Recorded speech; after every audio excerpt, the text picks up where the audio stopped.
Hi, friends. I'm Pastor Greg Simpson, and we are talking about Ash Wednesday. So, this is a celebration on the Christian calendar that lands at the very beginning of the season of Lent. You probably already figured out that it lands on a Wednesday, but what about the ashes? How are they significant? Well, we need to talk just a little bit about Lent before we can get into the ashes. Most faith traditions and denominations use Lent as a time for self-reflection, of addressing and noticing that we are, in fact, fallible. No human is perfect. In fact, lots of us get lots of things wrong. It's a time where we look at the ways that we're just not living up to our full potential, to the beautiful, creative, wonderful people that God created us to be. And so Lent has a bit of a feeling of mourning or grieving to it. Grieving may be what we could have been, either individually or all of humanity, what we could be if we were at our best, and mourning the distance between what we could be and what we really are. And so then that's where we start talking about ashes. Because for thousands of years, ashes have been one of the symbols of mourning. In antiquity, ashes and dust represented a time of mourning, most often associated with the grief of losing a loved one. But if we look at some of the ancient Hebrew prophets, they also talked about a time of mourning, a time of putting on of ash and sackcloth to mourn how far the Hebrew people had fallen from God's intention for them. A lot of that plays out in our modern Lent as well.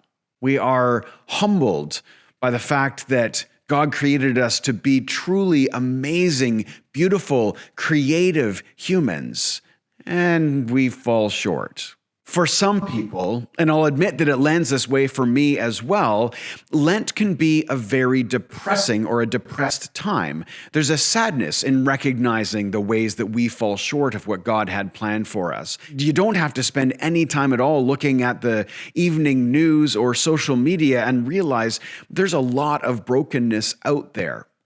But I find a certain hope and reassurance in the fact that even with all our brokenness, even with the ways we fall short, God still reaches out to us in love and says, "You are mine."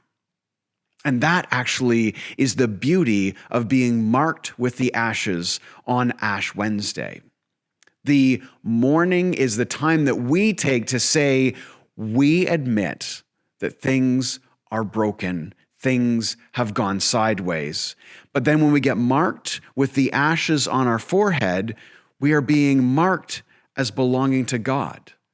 It's essentially God saying, I know that things have gone sideways. I know that there are days you think you're doing a great job and then you look back and realize it just wasn't really all there. I know that when you look at the world around you are hurting because of the hatred and the selfishness and the injustice, but you're still mine.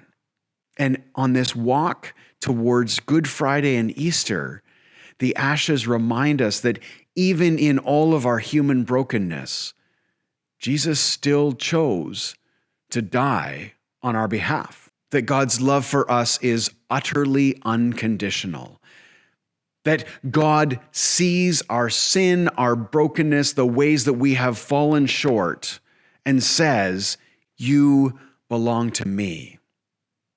I'm not sure what Ash Wednesday will look like to you this year. Perhaps you'll go to a worship service. Maybe you'll attend something online. Maybe you'll spend some time just meditating. Perhaps you'll pray. Whatever that is, I hope that for you it can be a beautiful, bittersweet blend of recognizing the way that we as humanity regularly fall short of how amazing and beautiful and creative and uplifting we can be. And at the same time, God looks at us and says, I love you exactly how you are. I mark you as mine. And then I invite you back into relationship with me.